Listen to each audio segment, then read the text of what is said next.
Thank you all again. Appreciate the attendance today, and I'll leave it to Ms. Urquhart to let us know what's happening. Thank you, Commissioner. Next, we'll hear from Counsel for Government of Newfoundland and Labrador, Philip Warren. Thank you, Counsel. Yes, my name is Philip Warren. I'm the lawyer for the province of Newfoundland and Labrador.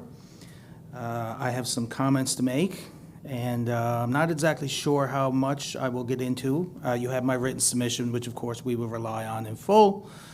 I don't have a prepared, unlike some of my colleagues, a prepared path I'm going to take. I will highlight some things in my submissions. I have some comments. The presentations we've heard today have all been excellent and relevant to the decisions and recommendations and report you have to make, Mr. Fitzgerald, Mr. Ryan, and of course, lastly, OKT. I would like to say in many ways they're a hard act to follow, but of course act is the wrong word for what they did. But what they said was very meaningful, very thoughtful, concise, and well put. And I don't really think, I might have a few comments as I talk, but really everything they said was relevant and important. Commissioners, I'm going to start with a little anecdote that I was thinking of. Almost to the year, it was my first time going to Natwashish for the death review that I attended. My colleague, Ms. Boyd, attended the first one. I attended the second one. And I know it was this week because this week is my birthday week.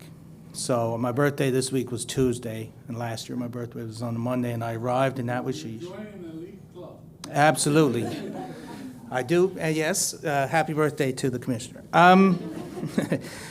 So that was my first time going to Newfoundland, and there was a couple of real important little parts I wanted to talk about having gone there. Firstly, is that, I think I said this at the Faith Ridge Circle, it's really important for people to go to communities. I had a law professor once say, he talked about how, if you got a case of litigation, you go out and see, it can help to go see the place, go see where the crime happened, see what the construction building under dispute is like.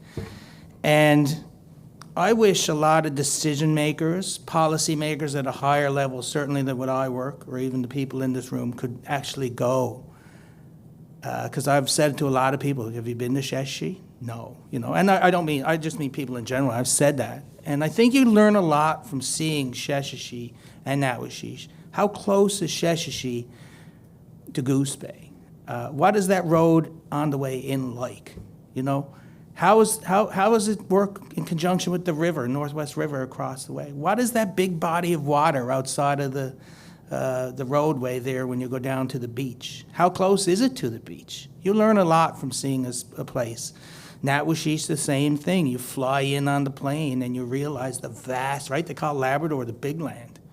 But you see that when you fly into a place like Natwashish, how isolated it is, but all, like the Commissioner has said, how important the land is, how prevalent the land is. So I wish people could do that. The second thing is, when I was in Natwashish, I was invited by David Paneshway to go to a sweat lodge. And the number of people who have said to me, Mr. Warren, Phil, I can't believe you got in the sweat lodge. What were you doing?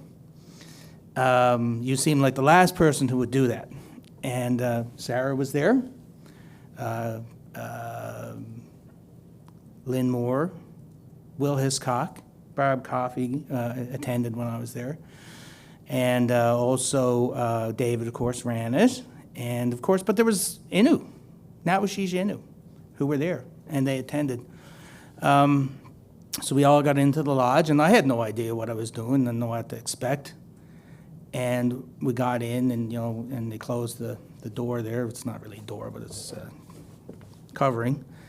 And I was struck not by the heat in the sweat lodge, but how dark it is. You would expect there to be some light, but in fact, it was dark. And I think that that's an important metaphor for this inquiry, right? Because we all came into it a little bit dark. But while you're in the sweat lodge, what you do is you listen and learn. And you listen and learn to the Innu. So I think that that was a really kind of important little story that I just wanted to tell. You have to trust. We all have to get out of our comfort zone a little bit And I think that the inquiry has done that, especially for the 90 new people. And so, yeah. So the province called the inquiry, and it was an important step. OKT has outlined some of that history. But the inquiry being called was an important way for people to listen and learn. The inquiry itself is a mechanism for people to listen and learn. It's a mechanism, hopefully, to start a path to reconciliation. That was one of the reasons why the inquiry was called. And I can say to myself, I feel I have listened and I have tried to learn. Mistakes were made by myself and others, no doubt about it, along the way.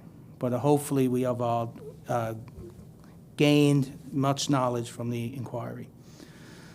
I wanted to point out that the province remains committed to the truth-seeking process. We participated fully in the inquiry, including providing documents, statistical data, attended the hearings, and offered what other support we could. We encouraged our witnesses to attend the inquiry, including staff and executive. And I must say that I will talk about this probably a little more later, but most of them attended and took a lot out of it, attending these circle hearings and so on. Back to the comment I made on listening and learning, I also hope that the report you give when you go back to the communities, I hope that, and I don't know if anybody's really touched on this, I hope that there's an education component to what we've done and what we'll continue to do. And what I mean by education is not education of not so much CYS or SSWB staff or people involved in the system. I just hope the public at large gets a better understanding of the issues.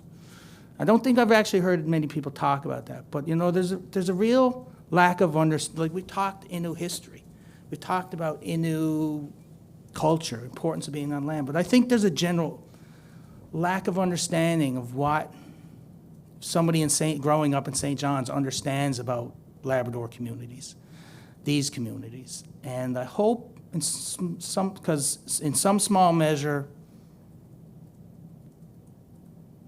the report, the process will help people have a better understanding. Because if people understand, they're more willing to help, they're more willing to listen, more willing to agree to funding, those sorts of things. So it's all part of a general public, like there's a general public import that needs to happen as well. The purpose of our submission was not to, we did go through the evidence, but it was really to highlight some of the things that we've seen and heard, make comments on. I think that what we've said, tried to highlight is some of the more recent history, some of the changes in policy, some of the policy legislative changes, because every piece of information you've heard is in a sense a snapshot in time, but it's important that we capture the total picture. I stated in our submissions, and this is something OKT said as well, everybody, the conclusion of the inquiry will not mark the end of the work. Child protection is evolving, as are the understanding of the impacts of colonization, intergenerational trauma, and systemic inequities. The approaches used to support Innu children, families, and communities are important for the province to remain committed to ongoing learning, reflection, and adaptation to better meet these challenges. So if you think about what OKT said this morning and the federal government, I think that the commission can take some comfort that in many respects we are all on the same page. The spirit of reconciliation moving forward, collaboration, hopefully will take hold even more so after the inquiry. I'm not going to highlight the legislative policy changes until I will get to the more recent act. And the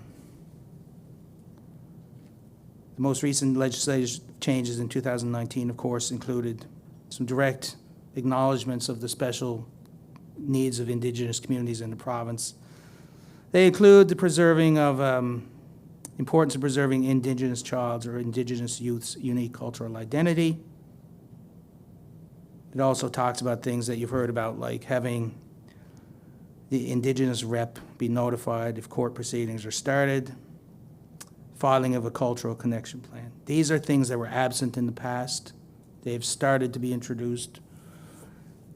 The legislation is being changed again as we speak, or being reviewed, and hopefully it will continue to consult with the IRT and to make further changes. But I just wanted to point those out. Barb, social workers have spoken to how some of these things have worked in practice at the circles. I recall specifically at the Faith Ridge Circle. And you've heard that, and I ask you to consider that, somehow how that works in practice. So it might be a small step, but it is an important step and a try and an attempt to change. So a lot of what you've heard is that how things were. And I think what we're trying to say in our submissions is that things that we're trying to change. Not saying things are perfect, of course they're not. Not saying the Innu communities necessarily see the change as being positive right now, but we're trying. So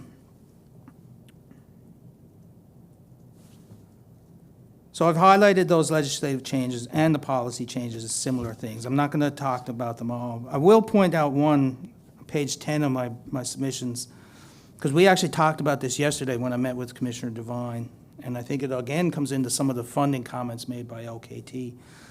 Policy 3.41, registration, membership, and enrollment for Indigenous children and youth in care. The two comments I have about that are the A, you will note that the policy was amended as recently as March of 2026.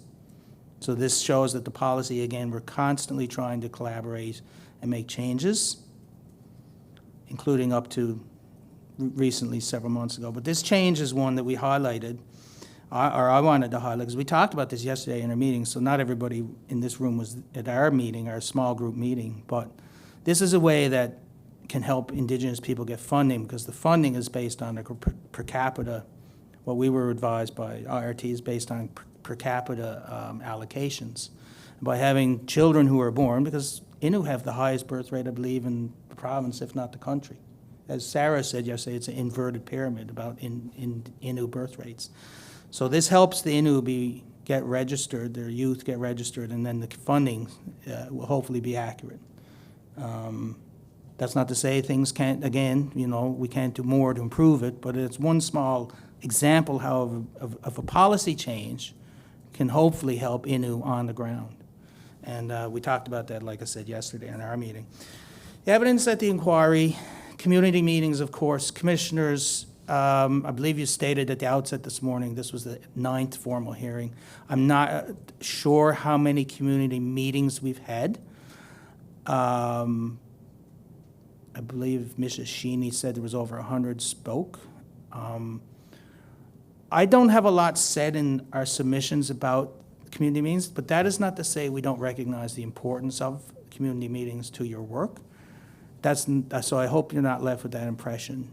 I believe at one point Commissioner Cupey stood up and there was a whiteboard very similar to that one in front of us, and she gave an update on the inquiry. And I think at that point, there was like 8 or 9 community meetings and 2 or 3 formal hearings. So I know how important this work has been to you. We know how important this work has been to you. You were committed to engaging with the communities in Sheshe and Natwashish. I know the individual Innu came in and spoke, individuals. They shared their experiences in formal, trauma-informed setting. They got to share their stories, sometimes in private, sometimes publicly. I know it was hard for them because I was in the room at times. Sometimes they wouldn't be able to finish. Sometimes they soldiered on, but nevertheless, you could hear the pain in their voice.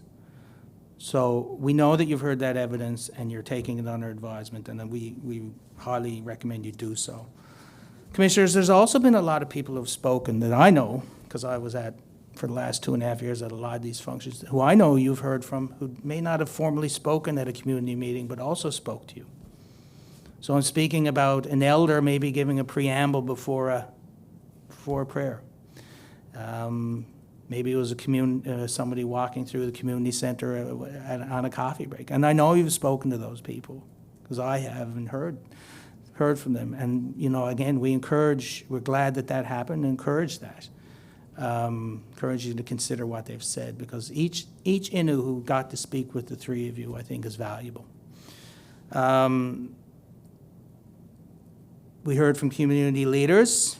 I've listed some in my report. I hopefully haven't ignored any of them.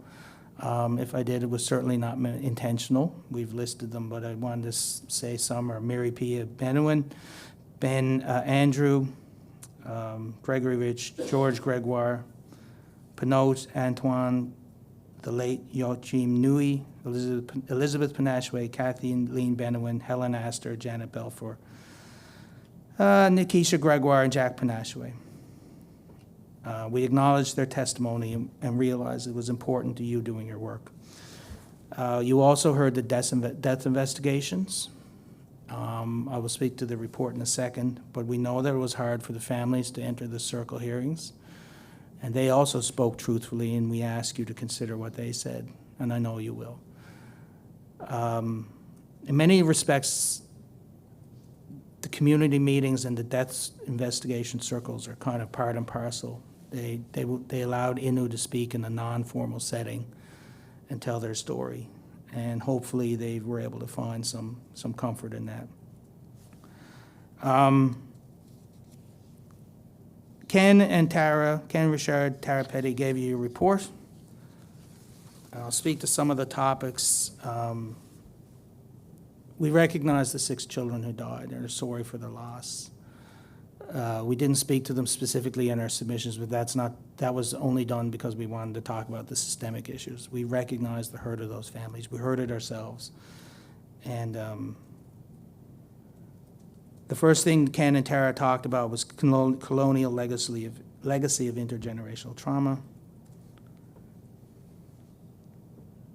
I would say in many respects this is probably the most important systemic issue that you've heard. I think that echoes the comments we've heard this morning. The investigators wrote that the communities cannot be understood outside the legacy of colonialism and its ongoing structural effects. And that is, I would say to you, is probably the most important systemic issue. I think we've already tapped on that, but just wanted to say that. The disempowerment of Innu youth and families. Social workers have admitted at the circles far too often social work at that time, still today, is too far crisis-driven, and it neglects the engagement of the families. Hopefully this is something with policy changes, legislative changes, we can continue to improve. We also talked about, in our submissions, about the disempowerment. OKT mentioned this morning. I will talk about it a bit more, but some of the issues in the English report might help with that.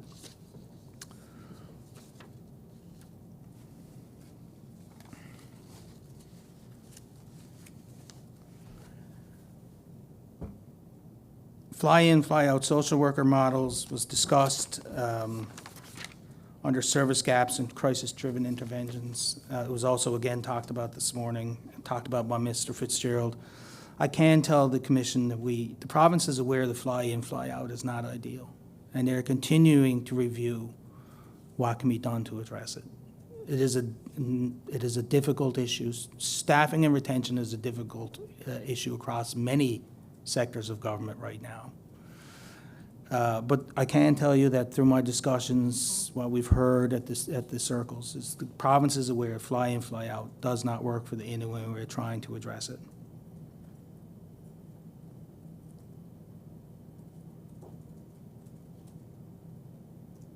That is not to say that the ultimate solution would not be to have social workers working with the IRT as a way to hopefully address long-term some of those service gaps. We learned yesterday that IRT has social workers on staff, and they are continuing to try and recruit and grow as well. And so that's a positive. We support that. Over-reliance on out-of-province placements is something that we've tried to curb, and I think the statistical data shows that we are trying our best to not use those, not only for Indigenous children, but all children. the lack of needs of appropriateness and relevance of CSSD service to the needs of new families. Absolutely 100% something that we are working towards trying to improve education of social workers as a start. We are willing to work with IRT to make ongoing legislative policy and improvements where possible. Mental health and clinical care efficiencies, similar. Many of these services are delivered through the health authority, but that is not to say that my client is not the province, and we recognize that. So I'm just highlighting the difference between the province and the department, or the health authority and the department. But having said that, we need to improve and do better. One way we can do that is what we've all talked about yesterday as well, which was also discussed today, is silos. We need to try and break down those silos and improve the communication to find out where those service gaps exist.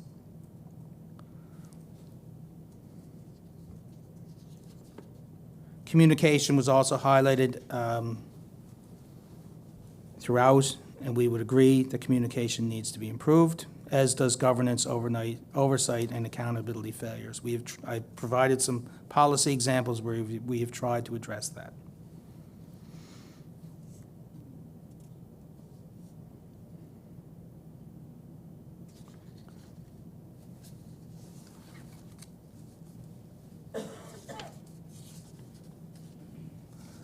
Reintegration, aging out, and aftercare failures is another systemic issue that was addressed. Again, that's something we want to work with the IRT, work with the INU, and try and help. Some changes have been made since one of the deaths occurred, which has increased the age of aging out. But that is not to say that it really is one of those examples of something that involves society in general. Really, when you think about it. Because as Ken said many times when he spoke, whether it's 16 or 18, age is kind of arbitrary, isn't it? The needs of an individual, a youth or a young teen, young adult, doesn't change just because they hit a certain number. And so, that really speaks to how everybody in general needs to recognize it, and then we all need to work towards helping those people, those youth, children who become youth, who become young adults.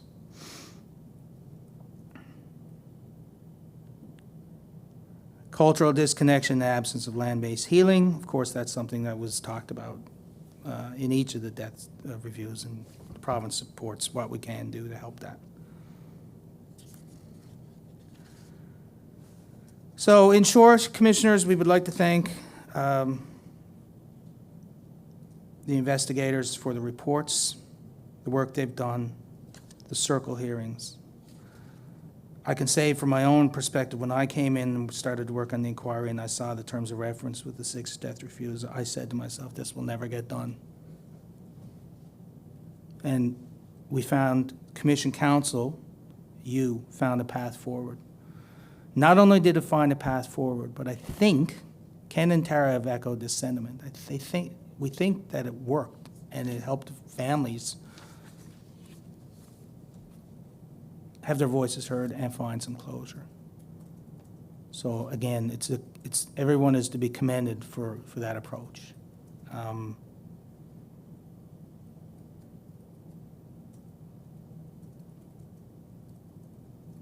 I can only imagine if we chose a different path. We might still be working for 2 more years, but it certainly was effective, I think. You have the report from the IRT, report on Inuit-led services. We've highlighted some of the things that they've said about that. I think that's a very important report. We talked about that some yesterday in our small group as well, but some of the programs, and most importantly, prevention, of course.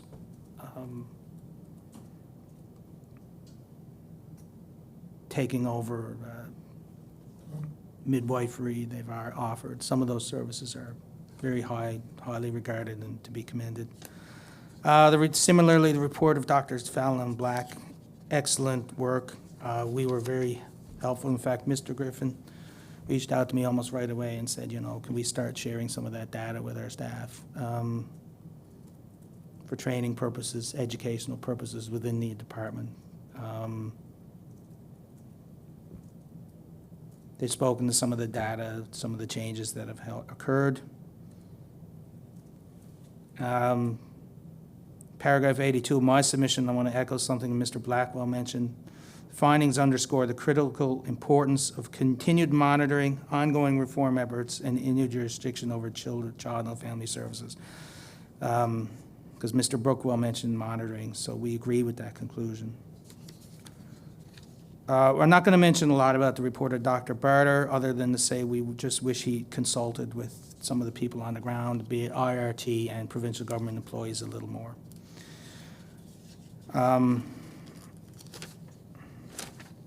Doctors Niminyoy, oh my goodness, Niminyoy and Ward talked,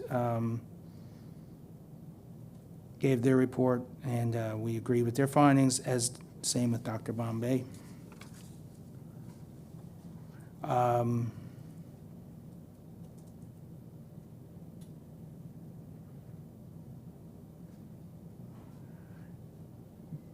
Report of William English, we've made a comment on most of his subheadings. This is one thing I just want to say. I disagree with Mr. Brookwell a little bit in the sense that he classified some of these, I think, I don't want to misspeak for him, but I thought what I heard, he spoke to some of them as being long-term issues, the pilot projects and whatnot. I don't think they have to be long-term, much of what's in that report.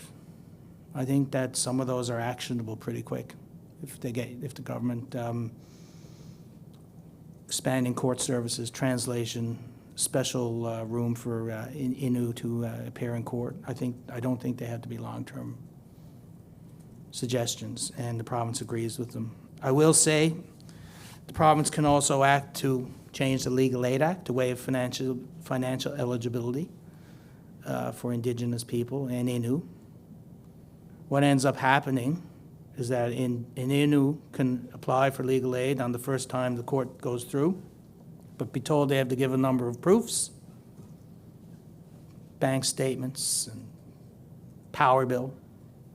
And it's a total non-consideration of how people in a place like Nawashish live, right? And that can be waived, because I can speak to legal, as you know, I can speak to legal aid a little bit easily. And if your children are being removed and you're in a court process, you're going to be approved for a lawyer if you meet the financial requirements. It's not an issue. There's a two-part test, and removal of court is automatic. So it's really just an issue of getting financially approved. And what ends up happening, if you don't get the financial documents in within a certain period of time, you get rejected. But that can be an easy fix. That can be an easy fix as well.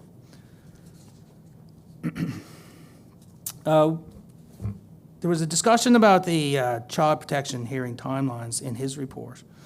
But when I attended on the call on Tuesday, I've heard on the small groups virtually, Ms. Moore mentioned expanding the timelines, taking them, Ms. Moss is shaking her head. But so that's something I would ask you to examine closely about when you're talking about the timelines. What do you mean? Do you mean truncated or do you mean expansive? As counsel know, there's Court of Appeal decisions that talk about shortening timelines and making sure they're followed. The question that was posed to us on Tuesday was, would lengthening timelines help Innu? And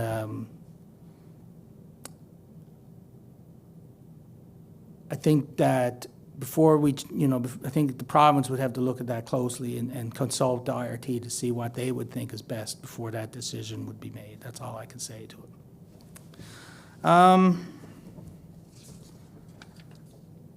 There was no real structure to how I presented most of this commentary in my submissions in terms of timeline. I just kind of, so it might seem like I'm going back and forth, but the federal government witnesses testified.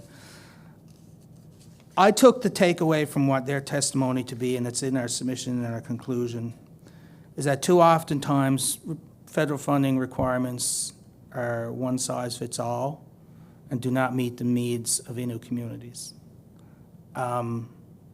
We would like to see that changed where possible, through collaboration, of course, to make it easier for people with the unique experiences of Innu be able to obtain that funding.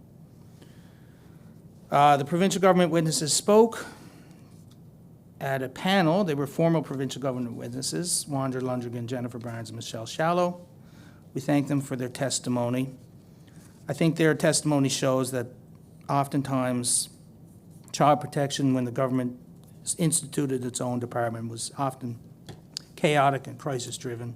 But over time, I think, up to the testimony of Jennifer Barnes, they've showed how things have gradually tried to improve. Similarly, we had a number of witnesses attend the circles.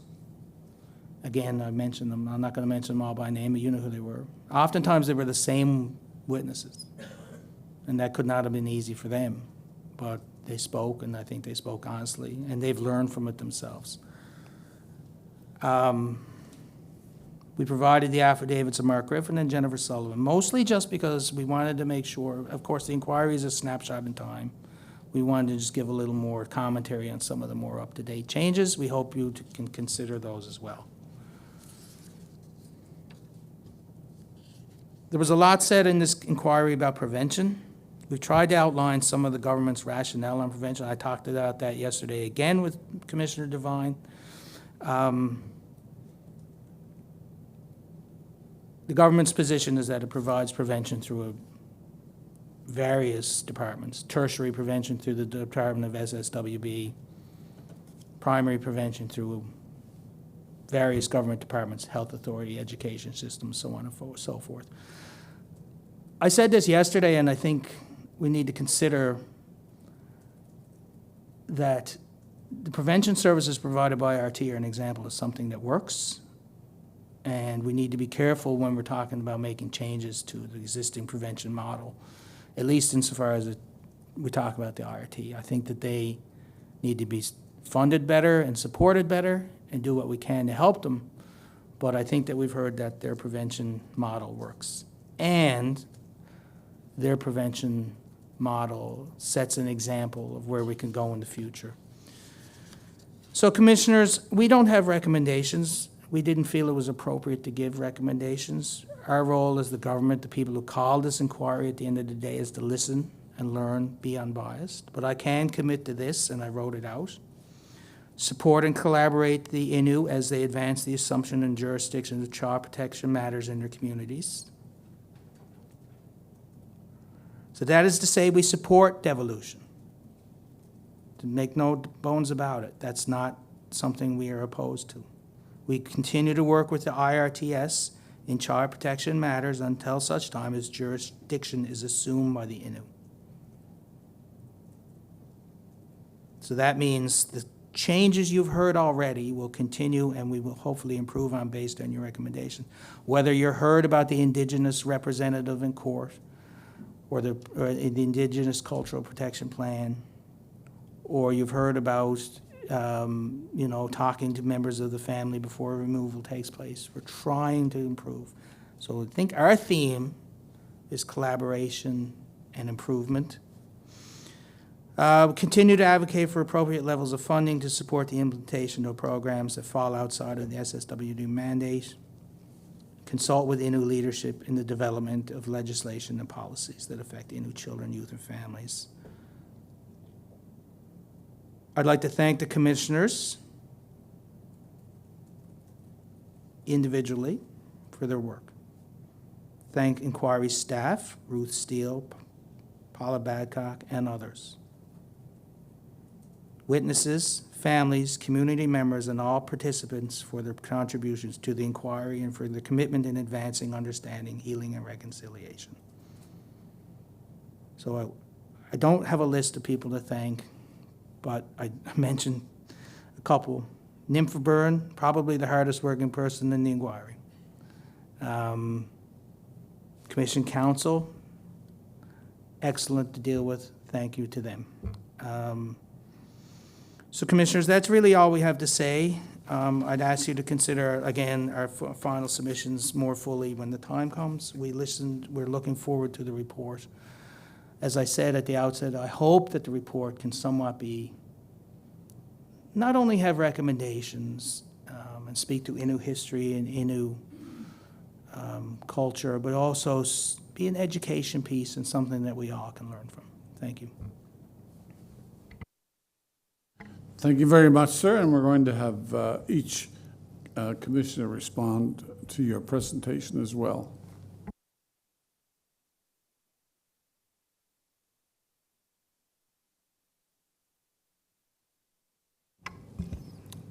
Okay, thank you, Mr. Warren.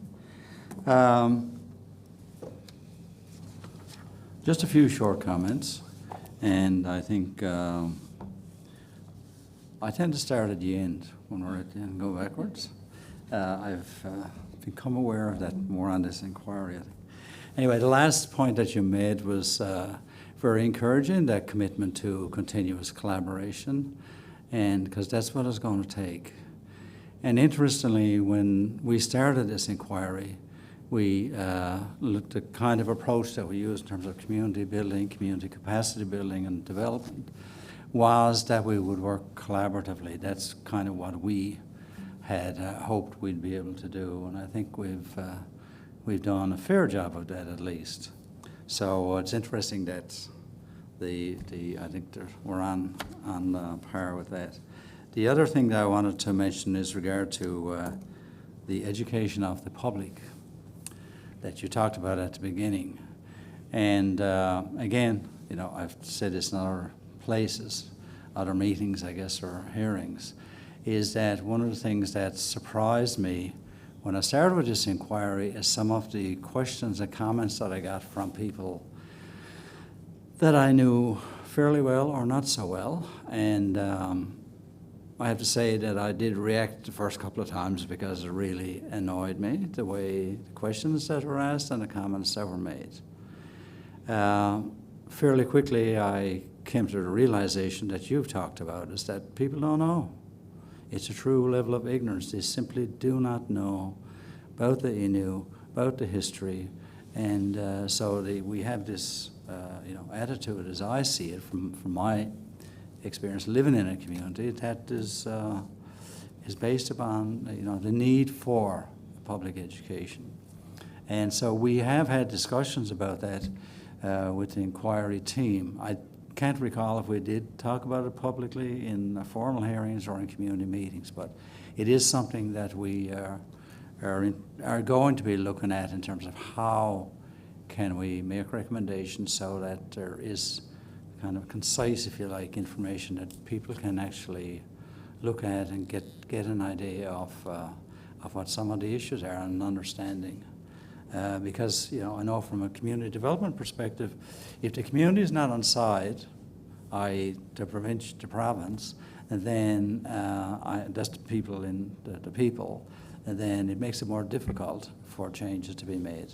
There's commitment we've heard from the parties, but we need the community to understand, and I think, the given from my perspective is that there would be a change, so I'm hopeful for that. So thank you for that. I'll just stick with Mr. Warren's, and then we'll go to a closing. Yeah. Whatever you wish, sir. So anyway, thanks, Phil, for that. We appreciate it. Thank you. Thank you, Mr. Warren. I think that what you said about education is really important, raising awareness also about who Innu people are.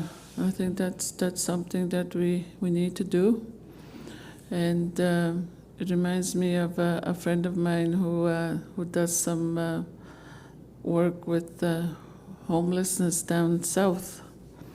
And he said, when I told him about what our struggles are and challenges are, he said to me, I didn't know you guys had these kinds of struggles of like what other people are going through. I didn't even know it was even happening in my province, Newfoundland and Labrador.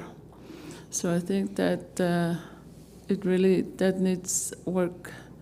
There's work to be done around that. So I thank you for that. Thanks.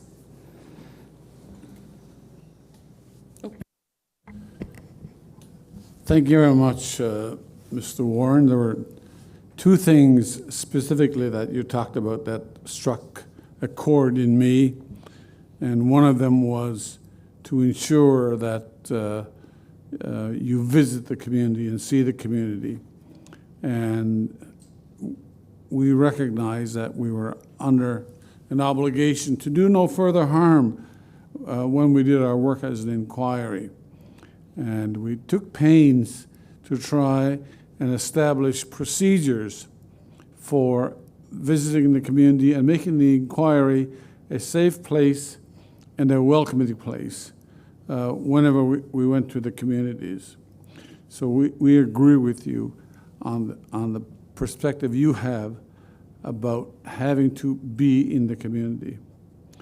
Also, I agree with you on your point about interpreting the mandate that we have and the ability within the Act to be able to do that from a commissioner's perspective. We're grateful for the opportunity to have worked in the inquiry. We're grateful that the nature of public inquiries in this province is one where commissioners do get independently to work out their interpretation of the terms of reference. And had we had any restrictions against us, it would have been impossible to reach the conclusions that you've pointed out and that others have pointed out, that it's been a very successful process. I will make my conclusions as if this is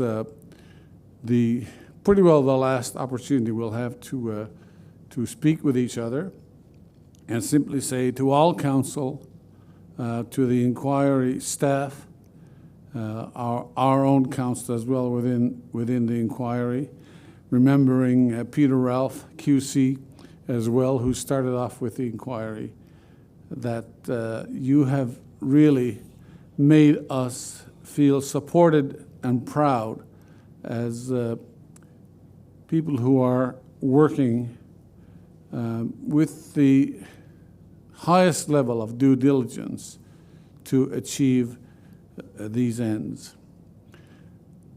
Everyone knows the amount of work that Ruth and Paula did, and I think even in the beginning, maybe Marcella, before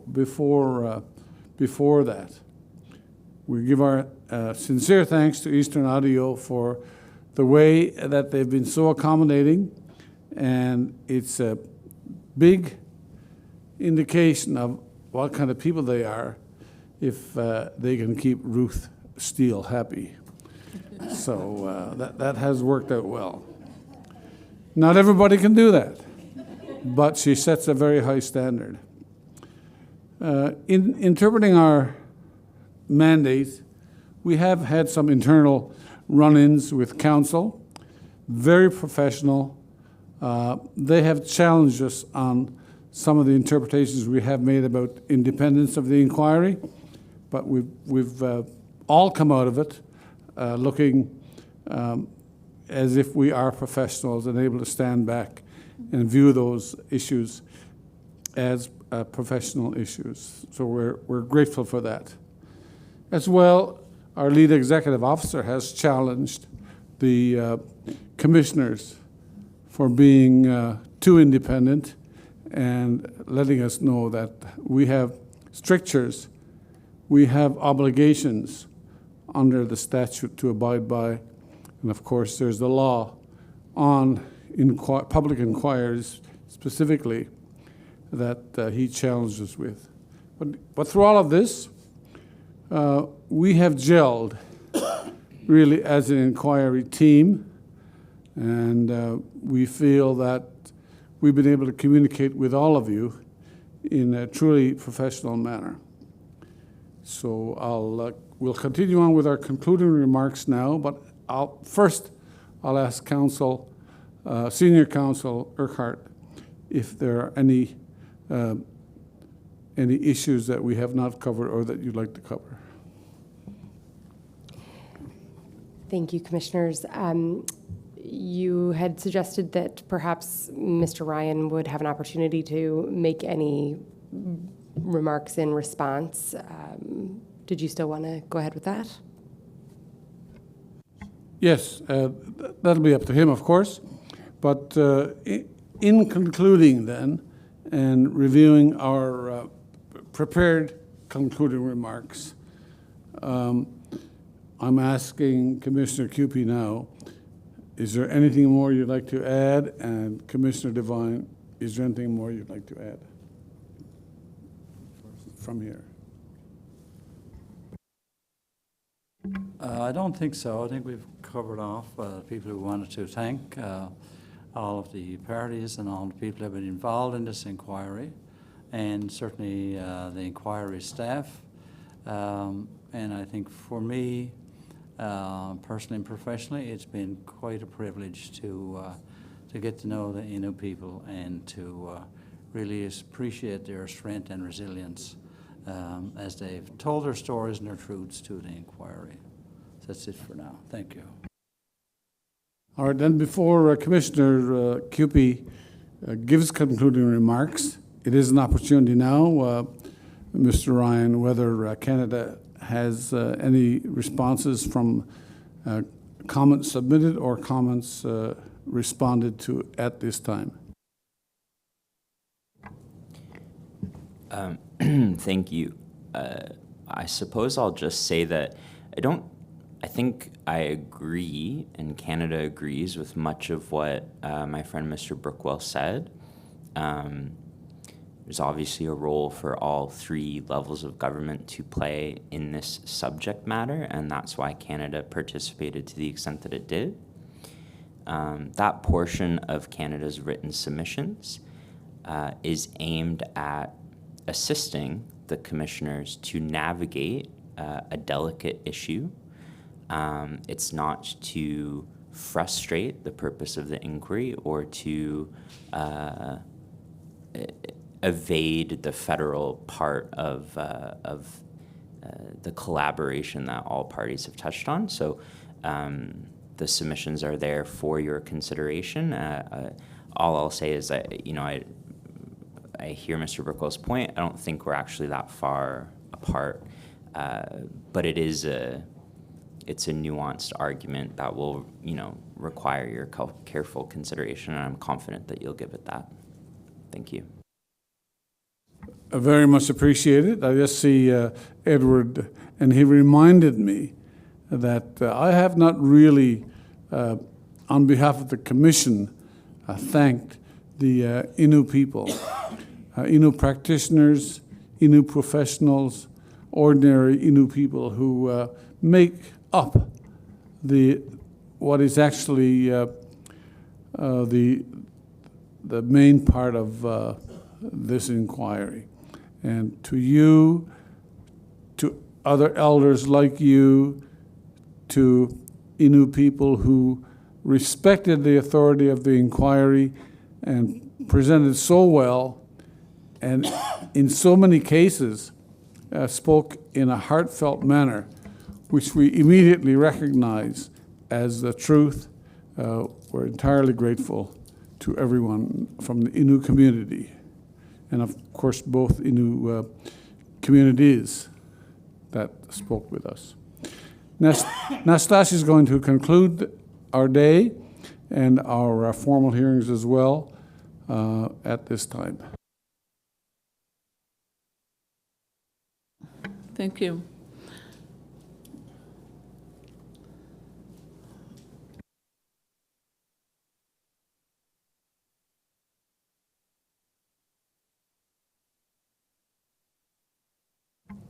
I've been reminded that while I have thanked many people, we are also quite happy to thank individuals.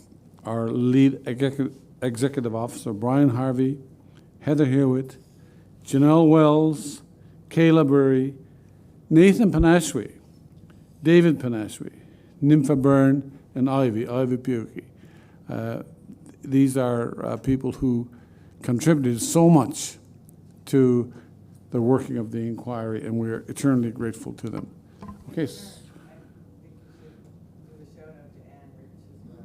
And as an interpreter for us, is really a consummate professional, and you're absolutely right in remembering the work that she did. Thank you so much. Thank you. As we conclude the part of the inquiry that is held in public, we think back on the 8 other formal hearings we have held.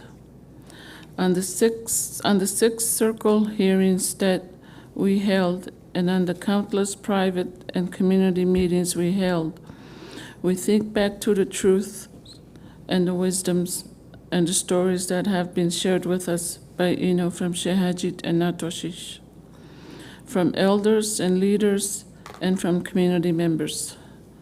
We hold those truths sacred and honor them.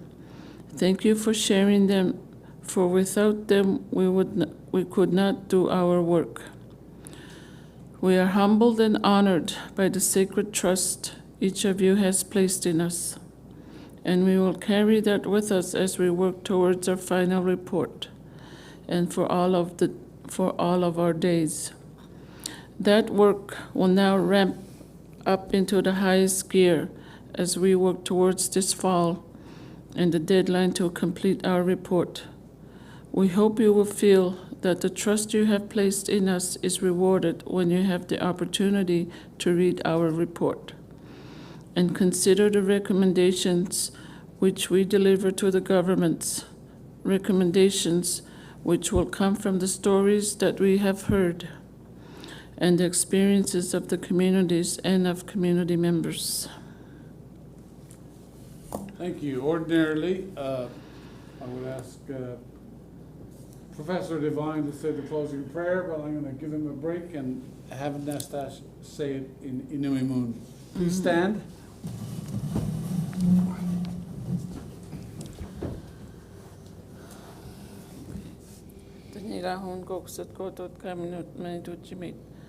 At the Benamin, Anujish Machishuk Kaminin, Nitabaden, Nkawatnen Kasno Jawan, Eshinagwak J. Ishabab Nugwe. J. Shajin. Tabwet Shojan Mitten Jejiwi Jin, DJ Twane, Kabisha State Don, Begwin Kamishat 8 Don. Jiga Ishbeten Dawan Eshbishaji Dane Ertostestadan. Jinishkumatin Gaitenamin Jejiminatu Goshen. Ashtamuiji, Kasnojawan Mentotok Wen, Kasnowen Jementotok Natchko, Kashagat Jeji Menontak Gewin. Tandeka Mat Nom Donanot Menata Goshun, Ano Mashoke, Ano Shochimagan. We tip me Abu Tokak Jam Tishwabaden J. Ishbanyan Ano Jis Kashagat. Ishbishaji Dan Chipachet Namadan Kasno Jawan Anojis Kashagat. I'll just say a brief translation of that. It says that our Creator, today we ask you for guidance and strength. I will accept that what the day brings, and thank you for your guidance today. I will show kindness to those I meet today, and when kindness is shown, it is spread to others. I have faith that you will walk beside me. Amen. Thank you very much.